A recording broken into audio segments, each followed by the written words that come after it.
Estamos começando o programa Brasil em Debate, que é transmitido pela TV Câmara e pela Rádio Câmara.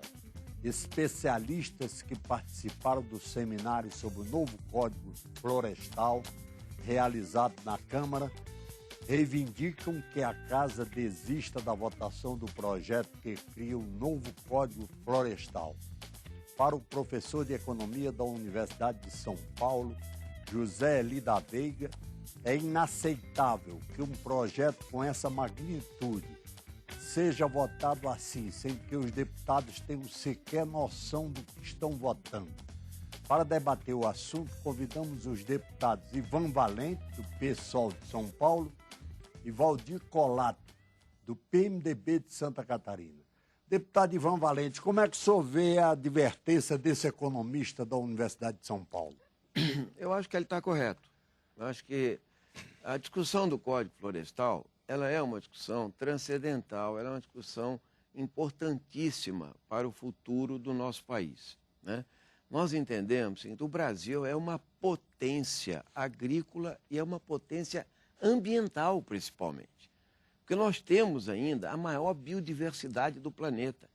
Nós temos 12% da água doce do planeta, a maior reserva do mundo, né? E nós temos que ter um plano para ocupar o território da maneira mais racional possível. E também a maior reserva de mata verde. De mata verde e de biodiversidade, o que nos dá a maior vantagem comparativa do planeta. Isso significa o seguinte: nós temos que rever, ao discutir o Código Florestal, nós temos que valorizar o que é essa biodiversidade, né? O que é manter uma área de preservação permanente, a reserva legal, combinar isso com uma análise, inclusive, retrospectiva da nossa política agrária e agrícola.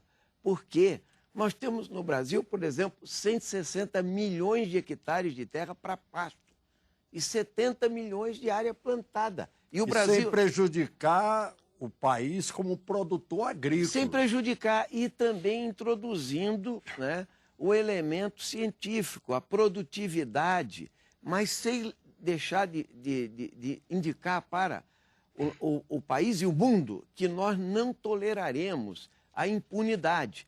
Nós não podemos partir de uma anistia ampla, geral e restrita ao que foi feito em matéria de desmatamento. Por isso que é uma grande perda, é um mau exemplo para o país. Em segundo lugar, nós temos uma quantidade enorme de rios, só as margens de rios, os topos de morro, as áreas de preservação permanente não podem ser violadas, elas precisam ser recuperadas, inclusive para nós evitarmos desastres ambientais como ocorreram em vários estados brasileiros, Santa Catarina mesmo, o nosso deputado Colato, que está aqui do lado, o Rio de Janeiro e assim por diante. Manter a reserva legal é valorizar a terra. É melhor você ter uma mata virgem. Estão poluídos, exatamente, grandes rios.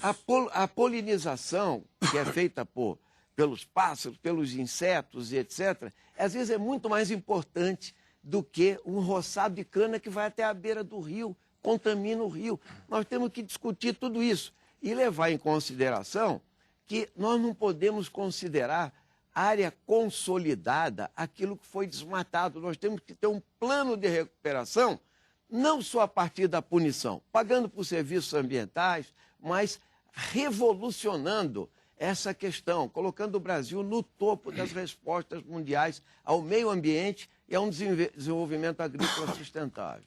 Deputado Valdir Colato, como é que o senhor vê esse problema do Código Florestal? Tarcísio, na verdade, o deputado Ivan Valente é um autodidata nessa área da questão ambiental. Infelizmente, eu gostaria que ele conhecesse muito mais a agricultura, né, para poder fazer a avaliação correta do que é o setor agrícola, que não é esse setor bandido que destrói tudo. Nós temos uma diferença. A área urbana você ocupa, talvez, em pequeno território, mas a área rural você precisa de espaço físico, você não tem como plantar soja em prédio, né? Alface em prédio, você tem que ter espaço, como criar boi em espaços pequenos. Então, é uma coisa errada a gente pensar que a agricultura está fazendo tudo errado. O Brasil Hoje nós temos aí em torno de 7% da área do Brasil cultivada, né? E chegando com a pecuária em torno de 30%, 29% que é ocupado com a agricultura e a pecuária. Então 71% hoje, 60% é mata, o restante é cidades, é estradas.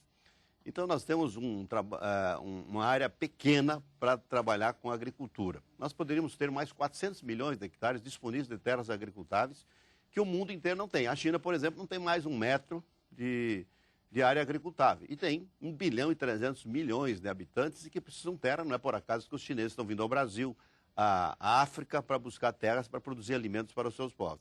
Então o que nós precisamos fazer é exatamente isso que nós estamos fazendo no Código Florestal, que é planejar a ocupação territorial brasileira. Como é que estão ocupadas as 5 milhões e 200 mil propriedades no Brasil? Como é que está isso? Onde é que está a floresta? Onde é que está a agricultura? Onde é que está a pecuária? Onde é que está as benfeitorias? Como é que foi feita essa colonização? Como é que foi a cultura?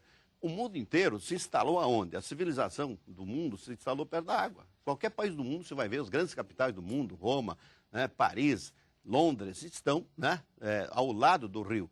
Então, a civilização sempre se colocou perto da água. Nós, aqui no Brasil, temos aí uma filosofia, uma ideologia, um conceito de que temos que nos afastar dos rios. Onde, por exemplo, Amazonas, se você não permitir que a população fique na beira do rio, você não tem estrada, quiser o leito, o meio de transporte é o rio, e os ribeirinhos têm que ficar ali, né? Nós temos postos de combustível dentro do rio Amazonas, todo mundo sabe, né? Nas palafitas, naquelas balsas que eles têm flutuantes. Então nós temos que trabalhar isso. Como é que nós vamos ocupar esse território? E é isso que nós estamos tentando fazer. Um plano de regulação ambiental, não é só florestal, para que cada propriedade tenha exatamente, técnica e cientificamente, dizendo o que se pode plantar, como é que se tem que fazer, se está errado, o que vai consertar. E o plano de regulação ambiental que nós queremos fazer é remetendo para o Estado, descentralizando de Brasília para que o Estado, dentro das suas peculiaridades, possa fazer isso. O proprietário rural tem interesse em preservar a natureza ou em destruir? Com certeza tem interesse e é o maior preservador. Os exemplos estão aí na televisão, é só você ver onde é que está o lixo, onde é que está o esgoto, onde é que estão os problemas de desmoronamento. Não é na área rural, é na área urbana, né? É as ocupações habitacionais urbanas que está trazendo problemas de toda ordem. Então, nós temos que cuidar, que a questão ambiental é uma coisa. A questão ambiental você tem que cuidar da água, do ar, do solo, do clima em si, que é a biodiversidade, plantas e flora e fauna, e também na sociedade. A sociedade tem que fazer a sua parte desse processo. O que nós queremos é que você não foque questão ambiental só na floresta. Por que só na floresta hoje está essa discussão que a gente discute aqui com o Ivan Valente? Porque floresta está na área rural. Então se pensa que a questão ambiental é só problema dos agricultores. Os agricultores são os melhores preservadores. Eu sempre faço um desafio para o Ivan. Vamos tomar a água do rio Tietê e vamos tomar água de uma propriedade rural. Da propriedade rural eu tenho certeza que eu vou lá e tomo água. Agora do rio Tietê ninguém toma. Então, nós temos que fazer essa diferença. Totalmente poluído. E a cidade acha que não tem nada com isso. A cidade quer comida farta, né? Sempre sem agrotóxicos, sem poluição, mas não sabe que para plantar, para produzir, tem que tirar a floresta. Você não pode plantar embaixo das árvores. Então, nós temos que buscar esse código, e é isso que nós estamos fazendo. O professor Eli tem certeza que nós estamos há mais de 4 anos discutindo essa questão do Código Florestal, e a maioria da casa conhece, sim, o que está escrito lá. Tanto é verdade que agora que voltou para a Câmara, foi para o Senado e voltou para a Câmara, nós esmiuçamos aí, mais de 20 técnicos de nível nacional, estudaram artigo por artigo, estão dizendo onde é que o Senado acertou, onde é que errou, onde é que a Câmara acertou, onde é que errou, e fazendo uma proposta que concilie meio ambiente com produção, e é essa proposta que nós estamos levando para o deputado Paulo Piau para levar o plenário da Câmara para ser votado na semana que vem. Certamente, os produtores rurais, os ruralistas apresentarão uma proposta de mudança do Código Florestal. O senhor, como deputado mais comprometido com o grupo que defende o meio ambiente, naturalmente vai lutar contra essa proposta, né? Bom, primeiro foi aprovado um projeto na Câmara que agora o Senado modificou em alguns pontos. O projeto que pode ser modificado aqui na Câmara, ele para alterar, ou ele volta ao projeto da Câmara, ou ele suprime algumas coisas, ele tem pouca margem de manobra. Então nós vamos votar contra. Por quê? Porque o projeto do Senado é basicamente o projeto da Câmara. Entende? Então, preservou o que nós chamamos o maior retrocesso da legislação ambiental no mundo, que é anistia ampla, geral e restrita até julho de 2008. Né? Ou seja, 10 anos depois de votado nessa casa a lei de crimes ambientais, nós anistiamos todos os desmatadores. Todos. Né? Segundo lugar, as propriedades até 4 módulos. Essa anistia foi dada na Câmara, né?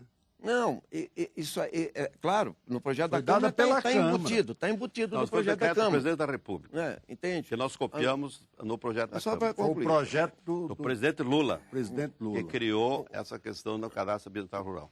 Sim, mas eu vou falar sobre isso. A Câmara adotou esse decreto. Mas eu quero dizer o seguinte: essa anistia é criminosa. O povo precisa saber disso. Vou explicar que não é. Em segundo lugar, né, propriedades até 4 módulos fiscais.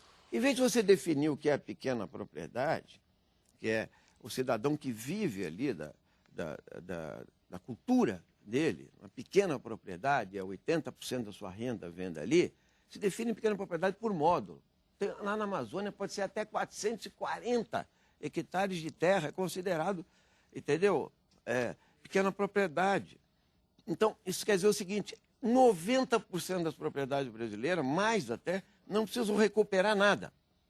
Terceiro, avança sobre as áreas de preservação permanente. Reduz, desmata, permite atividades agro-silvo-pastoris na beira de rio, em topo de morro, desrespeita o atual Código Florestal e não precisa fazê-lo, porque tem 104 milhões de hectares de terra na mão, inclusive, de proprietários particulares e que têm legalidade para fazê-lo. Acontece que, debaixo de justificativas como o seguinte, nós não podemos impedir que se plante arroz na várzea, nem o café no topo de morro, nem a uva lá. Bom, isso representa 2, 3%. Então, com isso, você libera todo o topo de morro, você libera as várzeas e agora, inclusive, todos os mangues, de 10% a 35% no projeto do Senado, 35% para os apicuns e salgados, para a criação de camarão. Atividade extremamente destrutiva, predatória, de um dos maiores focos de produção de biodiversidade do planeta, que são os mangues. Isso não é dito, mas quero responder ao deputado Colato e dizer o seguinte, eu sou lutador pelo meio ambiente, não é só da floresta. Eu sou autor, inclusive, do projeto que manda limpar a represa Billings, lá desde 46. Está na Constituição Estadual de São Paulo, impedimento de bombeamento de esgotos para a represa Billings, o que obrigaria o Estado a tratar todo o esgoto poluída. Totalmente poluída, porque ela foi feita para gerar energia em Cubatão. Por exemplo, nós somos contra a invasão das várzeas e a especulação imobiliária que o partido do senhor Colato muitas vezes estimula e apoia os prefeitos que fazem aquela mega especulação imobiliária. Nós estamos à frente de todas as lutas de defesa da qualidade de vida e do meio ambiente. Nós não nos preocupamos só com isso. Agora, tem uma questão real, que é o seguinte, não precisa ser agricultor, porque muitas vezes o próprio agricultor é predador. Ele aprendeu a preservar a propriedade com o tempo, com o conhecimento científico, entende? Com a vida. Então, o que existe é o seguinte, se eu tenho a Luiz de Queiroz para me auxiliar, o INPA, as universidades, tá certo? O Embrapa e tal, então eu digo para vocês assim, esse subsídio dos pesquisadores, dos cientistas, dos que vão a campo, dos que têm o mapa geral para os deputados, é mais importante do que o interesse imediato de exportadores de carne, de soja, de biocombustíveis, que tem um interesse direto, inclusive financiado pelo BNDES. Agora, o senhor sabe uma coisa? Esse modelo não serve ao Brasil, eu tenho esse modelo econômico. Uma vez o Zé Aparecido me levou na terra dele, lá em Minas Gerais, no interior de Minas Gerais, e eu vi pequenos e médios proprietários, eles protegendo beira de rio, sim, claro, fazendo proteção de nascentes. Eu vi eu andando com o Zé Aparecido de carro, mas, claro, pelo interior. Eles aprenderam com o tempo isso. O Ivan Valente eles aprenderam com o tempo isso, as nascentes eram rurais, os rios perenes. Porque eles têm interesse de proteger agora, as nascentes. E é o que protege. Senão, como é que eles vão Por isso que nós temos que proteger as Se nascentes. você colocar alguém que mora em São Paulo, ao lado do Rio Tietê, perto, não sei onde é que o Ivan Valente mora, e colocar qualquer agricultor perto de um rio qualquer, você vai ver que a diferença é muito grande. Onde é que estão os problemas de poluição, de lixo, de esgoto? É lá na cidade grande. Então, o que eu quero dizer para ele, na questão, respondendo algumas coisas assim, pontuais que o Ivan Valente coloca, que é a anistia irrestrita. Não tem anistia nenhuma. O que nós estamos fazendo é adotando um decreto do presidente da República que tentou implantar um plano de regulação ambiental no Brasil e não conseguiu. Que é fazer o quê? Ao invés de, quando alguém é multado, em vez de comprar um carro novo para a Polícia Ambiental, pagar lá um recurso para o Ministério Público, ele transformar essa multa em recuperação ambiental. É isso que está no projeto. Então, vender uma fiscalização para isso. Bom, isso é um problema da fiscalização. Isso mas é um nós estamos colocando mais a no projeto, e é bom que o Ivan Valente estude um pouquinho o código, vai ver que não tem.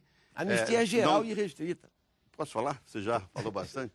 Então, a questão da reserva legal. A reserva legal, nós estamos respeitando aquilo que tem e ninguém está autorizando a desmatar mais nada. Essa é a verdade que tem que ser dita. A questão da APP está lá, que tem que ser recuperada, todas as propriedades. Então, é uma falácia de vender que o agricultor está destruindo tudo, que nós estamos fazendo o pior código do Brasil. Nós estamos, na verdade, respeitando uma realidade que existe, tentando regularizar. O que nós estamos propondo? Que os estados tenham a competência legal da Constituição Federal, do artigo 24 da legislação concorrente, que diz que os estados poderão fazer a legislação de acordo com as peculiaridades locais e resolver as questões dos impactos ambientais. Ora, quem conhece o estado de Santa Catarina, de São Paulo, do Rio Grande do Sul, é aqueles que moram lá. E o projeto de lei complementar 140 dá competência para a União, Estados e municípios fazer essas coisas. Então, nós queremos, primeira mão, fazer isso, descentralizar. Porque de Brasília, ninguém vai saber o que está acontecendo em São Paulo, Minas Gerais, Amazonas ou Santa Catarina. Nós tem que ser o pessoal que está lá que vai saber exatamente o que vai acontecer. E a situação real que existe. Por exemplo, em Santa Catarina, se nós impedirmos que o agricultor fique na várzea, na beira do rio, na encosta, no topo de morro, é 80% dos produtores de Santa Catarina, de Minas Gerais, do Espírito Santo, desses estados montanhosos com muita água. Então, como é que nós vamos resolver isso? Expulsar essas pessoas? Porque, assim, a cidade cuidou de colocar e consolidar aquelas acomodações urbanas, né, os assentamentos urbanos, reservaram que na cidade não precisava mexer. Então, está consolidado. Agora, na área rural, não. Então, se você estiver a 30 metros de um rio, na área urbana, você pode jogar o esgoto no rio, o lixo no rio, que ambientalmente está correto. Se você colocar na área rural uma propriedade a 30 metros e controlar o lixo e o esgoto, você está ilegal. Essa é a lei que nós temos hoje no Brasil. Então, nós queremos mudar isso. Você não pode discriminar, por exemplo, que o Palácio do Planalto esteja num APP, que está perto do Lago Paranoá, e um agricultor, uma palafita da Amazônia, porque a área rural ele tem que derrubar, tem que sair de lá e não pode produzir. Então, é isso que nós estamos cuidando. É um código para o pequeno produtor, sim, não é para o grande produtor. E nós estamos trabalhando isso muito forte com cientistas, com técnicos, estudando artigo por artigo, e que é bom para o Brasil, olhando o Brasil como um todo. Se você pegar a zona litorânea, por exemplo, como veio do Senado, você vai engessar 100% o litoral brasileiro. 300 metros da costa. É possível você parar com todas as atividades econômicas no litoral brasileiro a 300 metros? Claro que não. E isso hoje a legislação diz que é proibido. Os promotores estão querendo derrubar casas, prédios, hotéis, etc. Então nós temos que cuidar. Na área urbana, por exemplo, o teu São Paulo, no projeto que veio do Senado, exige 20 metros quadrados de área verde por habitante. Se São Paulo fizer isso, tem que transformar tudo em área verde. Para onde que vai os paulistas? Então essas coisas que nós temos que acertar. Quer dizer, o Brasil real com a legislação que está aí. Deputado. Então, veja, eu queria fazer a seguinte reflexão. Nós não podemos generalizar as coisas. Nós estamos fazendo uma legislação nacional. O que nós temos aqui é um punhado de pessoas que, às vezes, têm compreensão do seu setor, da sua microárea e tal. Vou pegar o exemplo das várzeas. O Brasil tem milhões de hectares de várzeas. Que são todo o arroz do Brasil. Sabe qual é a diferença que dá no Amazonas? É que o rio sobe 10 metros da extensão de dezenas de quilômetros que eles querem colocar como pode invadir à vontade. Entendeu? Porque essa área alagada, só discussão. Essa área alagada, é área úmida e alagada. Não é várzea. Várzea é outra coisa. Vocês estabeleceram o leito, são as várzeas do Rio Grande do Sul, Santa Catarina. O código anterior era o leito maior, porque é a área de alagamento. Por exemplo, o que permite que o Tietê, em São Paulo, foi retificado e tenha toda hora enchentes, alagamentos, etc., é que não se respeita a várzea do rio, em qualquer lugar do mundo, do Brasil. Quer dizer, foi uma invasão. Mais do que isso, é a biodiversidade que está lá. Nós estamos aí frente a um grande evento internacional. O Brasil precisa ter uma resposta mundial a isso, que é a Rio+20. Imagina votar o Código Florestal brasileiro. E eu quero dizer ao Colato, eu insisto, que o plano de regularização ambiental e o cadastro ambiental não resolve o problema nem do desmatamento que está contido em diversos dispositivos de sobreposição, de compensação em outro estado. Quem é que vai fiscalizar isso, Caiado? Ninguém fiscaliza. O que se quer é flexibilizar a legislação para ninguém rigorosamente poder fiscalizar. E aí continuar a farra do boi, que tem muito lá em Santa Catarina. Que a legislação tem que respeitar peculiaridades de cada Isso estado. nós somos a favor, inclusive ao pagamento de serviços ambientais para o pequeno proprietário. A sua educação ambiental paga pelo Estado. Em vez de dar dinheiro para banqueiro no Brasil, pagar 50% de juros e amortizações, chamar o pequeno proprietário rural e dizer assim, você conserva, você preserva, você aplica métodos científicos na produção, você será compensado. Dá estímulos fiscais. Estímulos, exatamente. Isso Isso foi favorável. Que vai votar contra. Isso é está favorável. lá no projeto. Pagamento de serviços ambientais para quem preservar. Isso fomos nós que pressionamos para ter, mas eu não posso então votar. É importante que Se você tiver o destaque lá, desse ponto, eu voto a favor. Não destaque, pagamento de serviços ambientais. Mas eu não posso votar a favor de que não se recupere mais nada no Brasil, que se faça essa anistia, que as propriedades, até 4 módulos fiscais, não precisam recuperar, e essa definição de área rural consolidada. Isso é um erro gravíssimo. E área urbana consolidada também. Vamos falar na área urbana. Urbana também, também. Eu concordo com você nisso, Colato. Entendeu? Porque a especulação imobiliária quer acabar até com os pequenos tufos de Mata Atlântica que existem ainda em todo o litoral brasileiro e nas grandes cidades. Então, nós estamos discutindo um assunto muito sério para passar. Eu quero dizer ao Colato que ele sabe disso, que a grande parte dos parlamentares, sem nenhum demérito, não teve nem condições. Nós renovamos o Congresso em 240 deputados. O Código Florestal está voltando aqui agora. Essas pessoas não discutiram. Agora não, estamos Entende? discutindo desde o ano passado. Mas nós não discutimos, as pessoas Eu só queria colocar aqui a questão das várzeas que o Ivan... Envolve ciência. Deixa ele terminar. Envolve ciência. Entende? Eu só queria colocar a questão das várzeas aqui que o Ivan defende. O que é as várzeas? Né? As várzeas são os alagados temporais, né? Que às vezes alaga, e as fixas, por exemplo, o arroz do Rio Grande do Sul, o arroz irrigado de Santa Catarina, que é 80% da produção brasileira de arroz. E se nós não produzir arroz aqui, não tem no mundo para fornecer o arroz para nós, que são 11 bilhões de toneladas. Então, o que o Código está dizendo? Olha, onde você tem leitos normais, cursos normais de água, você tem que ter um afastamento de 30 a 500 metros. Você não pode colocar preservação nas valas que você faz para irrigação. Então, isso nós estamos discutindo, e as pessoas acham que não, que as várzeas não podem plantar. Bom, não pode plantar, então nós vamos buscar o arroz em outro lugar. A questão dos alagados, como é que você vai dimensionar aonde que vai ter o alagamento, por exemplo, do Rio Amazonas? Quantos quilômetros para lá, mais para cá? Quando você fizer isso, todos os ribeirinhos da Amazônia terão que ser retirados das margens do Amazonas. Vão para onde esse pessoal? Então, todos os rios brasileiros estão assim. Não, todos os rios brasileiros... O alagamento lá é muito grande. O alagamento que tiver de ribeirinho, pela proposta do Rio Valente, teria que ser eliminado. E onde é que chegaria? Não é só na Amazônia. Todos os rios que alagam no Brasil, se você for retirar, você vai saber as enchentes que vai dar, você vai mudar toda a economia e a ocupação territorial do Brasil. Então, nós temos que ver exatamente esta realidade e nós estamos tentando adaptar. Como é que nós temos que fazer isso? Nós temos que fazer um plano de regulação ambiental que cada estado vai resolver o seu problema lá, faz a sua legislação na Assembleia Legislativa, respeitando a lei maior, né, que é normas gerais, que nós estamos fazendo aqui, e aí você vai fazer esses ajustes. E é isso que nós estamos propondo, e é isso que nós queremos votar. Por quê? Porque hoje, você pegar os pequenos proprietários que estão no topo do morro, na encosta ou na beira do rio, eles estão ilegal dentro da legislação brasileira.